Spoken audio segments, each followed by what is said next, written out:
Quel est le meilleur MLM? Vous avez forcément peur de vous planter. Est-ce qu'on va prendre la bonne décision? Quels sont les critères à ne pas rater? Est-ce que je vais tomber dans un truc où je vais devoir embêter ma famille et mes amis? Est-ce que je vais savoir le faire? Est-ce que je ne vais pas me ridiculiser en partant dans un univers qui n'est pas du tout lié à mon ADN, à mon positionnement? Tous ces sujets-là peuvent vous faire passer à côté de l'opportunité de votre vie si vous ne cherchez pas les bonnes réponses, et on va vous donner des éléments dans les minutes qui suivent. Je suis Dominique Saut, je suis spécialisé dans tous les modèles économiques alternatifs et je fais du marketing de réseau depuis plus de 20 ans. Donc autant dire qu'on va avoir des choses à partager ensemble. Mais avant, je vous propose de cliquer sur le lien qui suit, à travers lequel je vous embarque dans une formation où vous aurez l'occasion de découvrir les possibilités offertes, notamment par le MLM, mais à travers un regard professionnel qui pourrait vous ouvrir de très très belles perspectives. Quel est le meilleur MLM? Eh bien en effet, les sociétés ne se valent pas. Moi, j'ai découvert cette industrie du marketing de réseau il y a plus de 20 ans en tant que salarié. Je suis resté 8 ans dans une entreprise qui était organisée en marketing de réseau dans le secteur de la finance franco-française. Autant vous dire en fait qu'il n'y avait pas d'espace pour des modèles douteux, illégaux. Donc ça m'a permis d'acquérir une solide conviction par rapport au côté éthique, parfaitement légal, et peut-être même l'un des modèles les plus porteurs de ces prochaines années, qui allait permettre de créer de l'entrepreneuriat indépendant et amener les gens sur une véritable autonomie financière. Pour ceux en tout cas qui voulaient se mettre à travailler dans ce secteur. Parce que bien souvent, vous aurez beau choisir le meilleur MLM, si vous ne travaillez pas, vous n'aurez pas de résultat.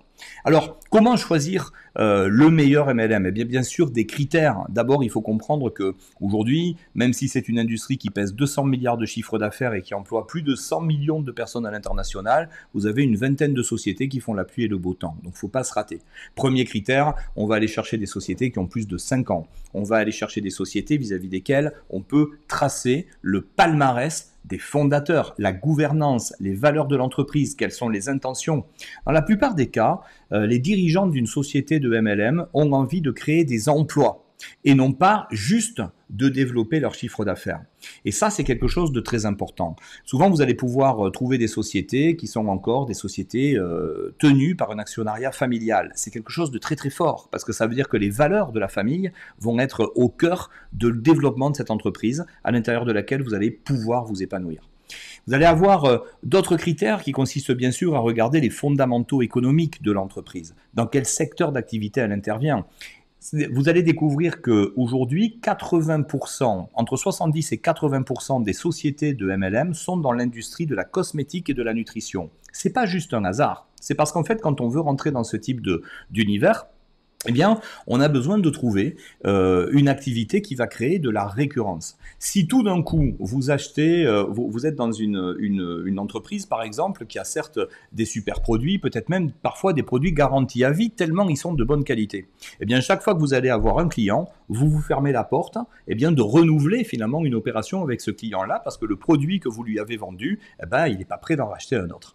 Alors que les fondamentaux du MLM devraient vous amener à réfléchir stratégiquement sur des secteurs d'activité qui créent de la récurrence. C'est la raison pour laquelle, encore une fois, 70-80% des gens qui font du MLM interviennent dans les secteurs nutrition et cosmétique. Donc, c'est pas juste une vue de l'esprit, c'est parce que c'est intelligent. On est ici sur des secteurs qui vont couvrir tout le public, hommes, femmes, jeunes, moins jeunes, toutes nationalités confondues. Quitte à rentrer dans un business, eh ben, forcément, rentrer dans un business où il n'y a pas de hors-cible, où vous avez une profondeur de marché qui est quasiment illimitée.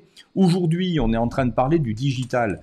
Travailler avec une société qui a des ramifications à l'international. Vous allez pouvoir travailler de là où vous voulez, mais pouvoir développer des intérêts économiques partout dans le monde. Donc ça, c'est évidemment un critère à prendre en considération. Donc, le secteur porteur, la gouvernance, les éléments fondamentaux en termes de chiffres clés, l'international, vous voyez, ça commence à vous mettre un certain nombre d'éléments en termes de critères qui nous aident à nous dire vers quelle tendance on devrait aller si on cherchait le meilleur des MLM. Vous allez avoir à côté du MLM des preuves sociales. La preuve sociale, depuis combien de temps la société existe, mais à la fois qui obtient des résultats avec cette société. Vous avez un superbe site qui s'appelle businessforhome.org et à l'intérieur de ce site, il y a des classements. Les sociétés ont des classements d'ordre financier, un petit peu comme les sociétés financières qu'on classe A, A+, triple A, etc.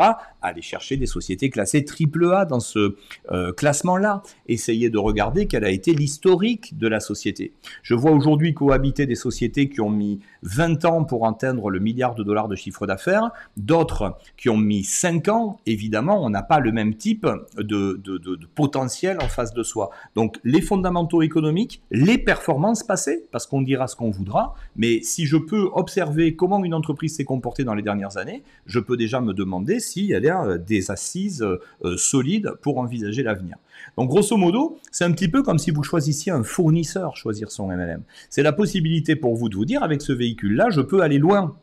Je prends toujours cette métaphore qui dit, moi je vous parle là depuis Toulouse, mais grosso modo, si je voulais aller de Toulouse à Paris, je vais aller à Paris pour trouver ma tour Eiffel, mon arc de triomphe. Qu'est-ce que c'est votre tour Eiffel, votre arc de triomphe? Est-ce que c'est de la liberté financière? Est-ce que c'est voyager? Est-ce que c'est mettre à l'abri votre famille? Mais on ne va pas passer la journée à se poser des questions sur le véhicule. Il faut qu'on ait un véhicule solide qui vous amène de Toulouse à Paris, mais une fois que vous êtes arrivé à Paris, l'important c'est que vous ayez ce véhicule qui vous permette d'atteindre votre propre objectif. Donc le meilleur des MLM, c'est aussi un MLM qui colle à votre état d'esprit et à votre ADN. Et souvent, on prend cette métaphore. Je vois beaucoup de gens m'expliquer que le MLM, ça ne marchera jamais, que c'est une arnaque, que c'est pyramidal, etc. Le MLM, c'est sans doute aujourd'hui, en termes de création d'entreprise, la meilleure autoroute. Sauf que sur une autoroute, eh bien, il y a différents types de véhicules. Il y a des Lada, il y a des Maserati. Et forcément, vous n'allez pas avoir la même expérience de conduite. Il y a des chauffards, et il y a des chauffeurs qui sont sûrs de vous amener à destination. Donc en fonction des gens avec lesquels vous allez entrer en contact avec ces sociétés, vous aurez beau rouler en Maserati, si vous avez quelqu'un qui ne vous apprend pas à conduire votre véhicule de la bonne manière, vous n'êtes pas sûr d'arriver à destination. Donc choisir le meilleur MLM, c'est également choisir l'équipe, les gens avec lesquels vous allez travailler au quotidien. Et ça, c'est une aventure humaine qui peut correspondre à 70% de votre réussite à l'intérieur de cet univers de jeu. Moi, j'ai choisi de travailler avec une entreprise qui s'appelle Jeunesse Globale. Je ne l'ai pas choisi par hasard. Et d'ailleurs, on a créé chez nous une marque réseau qui protège notre réseau de collaboration. Moi, mon job, aujourd'hui, en tant qu'animateur réseau dans cet univers-là, c'est de créer un univers à l'intérieur duquel les gens vont être formés. En totale indépendance, on va les équiper avec des outils marketing. C'est eux qui vont choisir du temps qu'ils veulent passer au travail, de la manière dont ils veulent travailler. Est-ce qu'ils veulent travailler digital, physique? Est-ce qu'ils veulent travailler local, international? Et donc, mon job, c'était de trouver un fournisseur qui soit capable d'ouvrir le maximum de possibilités.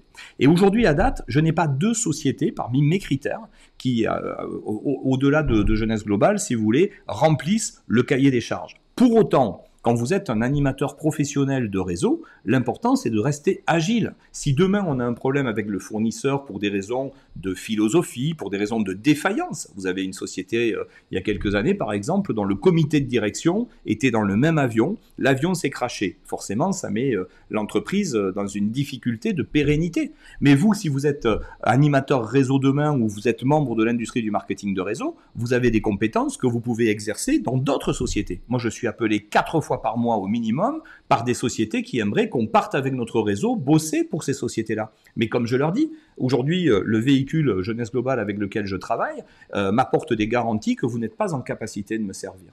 Donc grosso modo, quand vous allez choisir le meilleur MLM, trouvez vos critères de choix, travaillez avec des gens qui sont en train de conduire le même véhicule, observez le style de conduite qu'ils ont, et si vous avez envie d'avoir les résultats qu'ils ont obtenus, mettez-vous juste dans le droit fil de leur méthodologie, des méthodes prévisibles et éprouvées. Dans cet univers, on ne compte ni sur la chance, ni sur le hasard. Ce sont aujourd'hui des méthodologies qui en font quasiment une science exacte si vous appliquez les bonnes volumétries et les bonnes méthodes pour arriver au résultat.